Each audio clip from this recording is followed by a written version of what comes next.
நாம் இன்றைக்கி ஒரு ஸ்வீட் செய்யலாம் வாங்க. உக்காரைன்னு சொல்லுவாங்க அது நேமு. ஃபஸ்ட்டு என்ன பண்ணோம், ஒரு கப் அளவு சிறுபருப்பு சொல்லுவோம் இல்லையா, பைத்தம்பருப்பு, அதை வந்து நெய்யில் வறுத்து 2 டம்ளர் தண்ணி விட்டு ஒரு விசில் வச்சிடணும். ஸோ ஒரு விசில் வச்சாவே போதும், நல்லா வெந்துடும். ஸோ முதல்ல பைத்தம்பருப்பை வேக வச்சு எடுத்துக்கிறோம். அடுத்து 2 மடங்கு வெல்லத்தை 1 மடங்கு தண்ணியோட நல்லா மிக்ஸ் பண்ணி கொதிக்க வச்சா போதும், அது கரைஞ்சால் போதும். அந்த வெல்லத்தை தனியாக எடுத்து வச்சுக்கணும்.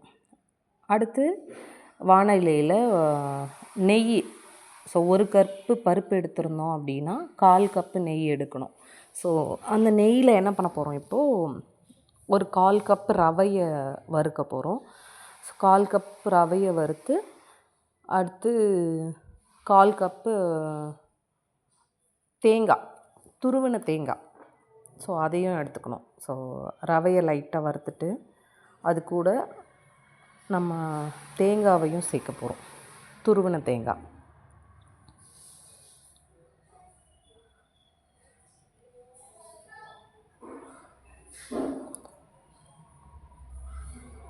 ரெண்டுத்தையும் சேர்த்து வறுத்துட்டு அதுக்கடுத்து வேக வச்ச சிறுபருப்பையும் அதில் சேர்த்து நல்லா மிக்ஸ் பண்ணி விட்டுடணும்.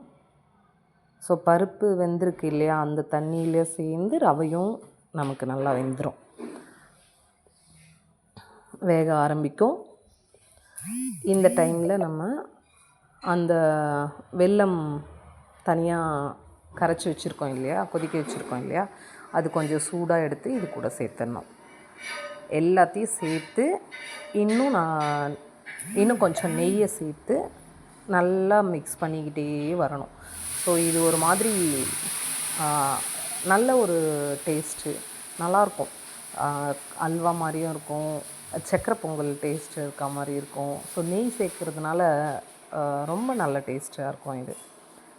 தேங்காய், வெல்லம், பருப்பு எல்லா டேஸ்ட்டும் நல்லாயிருக்கும். ட்ரை பண்ணி பாருங்கள், ரொம்ப நல்லாயிருக்கும். எங்கள் வீட்டில் எல்லாருக்கும் பிடிக்கும் இந்த ஸ்வீட். ஆனால் நெய் சேர்க்குறதுல தான் இருக்குது, நமக்கு நெய் நிறைய சேர்க்கணும். ஸோ இது மிக்ஸ் பண்ணிக்கிட்டே இருக்கும்போது இடையில் கொஞ்சம் கொஞ்சம் நெய் விட்டு கிளறிக்கிட்டே இருங்க. அதுக்கப்புறம் அடியில் ஒட்டாமல் வரும். அந்த டைமில் தான் நம்ம இறக்கணும். ஏலக்காய் பொடி சேர்த்துக்கோங்க, ஏலக்காய் பொடி. அதுக்கடுத்து முந்திரி வறுத்து போடணும். ஆக்சுவலாக முந்திரி இல்லை, ஸோ நான் முந்திரி சேர்க்கல. முந்திரியும் சேர்த்தா நல்லாயிருக்கும்.